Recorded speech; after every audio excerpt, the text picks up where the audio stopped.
ships, Sector 47. It's a trap!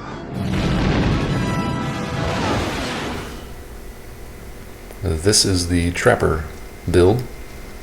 It will be Magic Archer, designed to trap and lock in enemies, not designed for damage. It is utility. So our damage is not going to matter too much. Don't worry about the numbers of attack values. We will be wielding the rusted spellbow to induce torpor, and then the daggers will also be rusted or golden for torpor or for silence. Shadow Shackle and Vortex Trail are going to be the primary skills, obviously trapping enemies. And then Dazzle Blast will be for the rusted daggers or the golden daggers, torpor or silence. We're not going to be focusing on damage, but having the explosive rivet will help. We are relying on our pawns to do the damage, but throwing some explosive rivets here and there will help the pawns. And then the ward arrow or bracer arrow, since we're going to have pawns and they're going to need help here and there. Not focusing on damage, but utility. All of our weapons are going to be gold or rust, and once you get any of them 3-star upgraded, at that point they will induce the torpor. The higher the upgrade, the quicker the torpor or silence.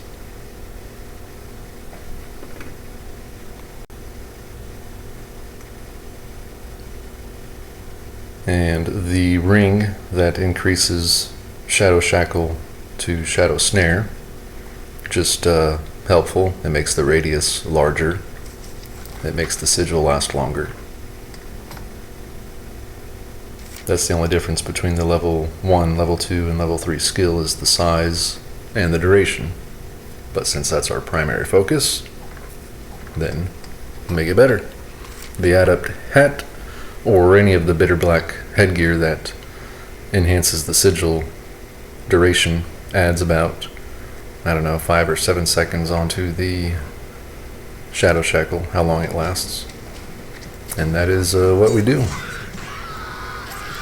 We primarily trap enemies, small to mid-size. It will trap and lock them in.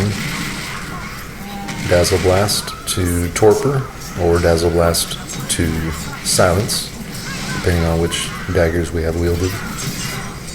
And then we just walk in the small, mid-size enemies, and the pawns will take care of them.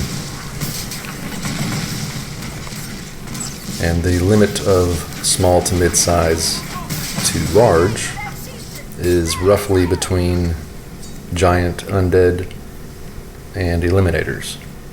It will trap in a giant undead, but it will not trap in an eliminator.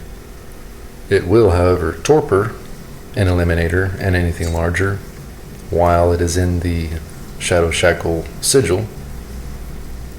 Some enemies cannot be torpored through rust, but they can be torpored with Shadow Shackle. Cockatrice up here is one of them.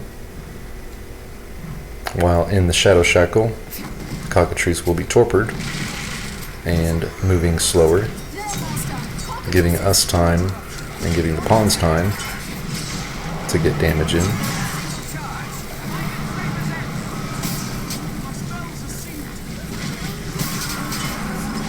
And there he goes. You know he's torpored while on the sigil with that clinking sound, and he moves slower.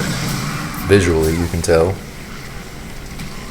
While he's knocked down, he will be knocked down for a longer duration, because essentially he is torpored.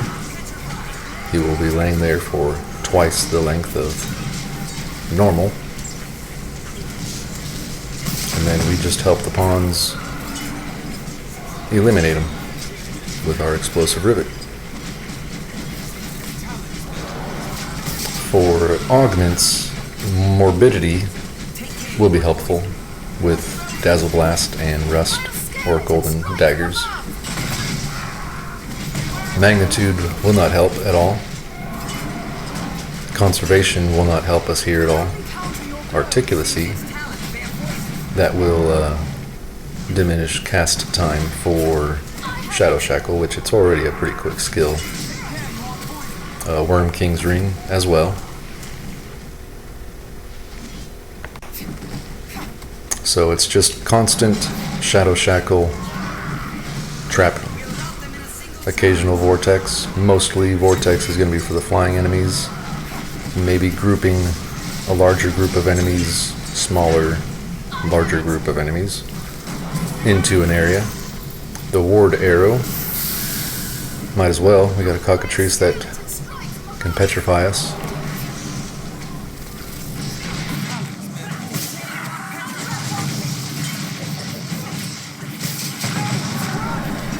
And we still have Shadow Shackle down. Cockatrice is knocked down right on it. So knockdown animation will be twice the duration of normal, giving us plenty of time to take advantage of that knockdown attack damage.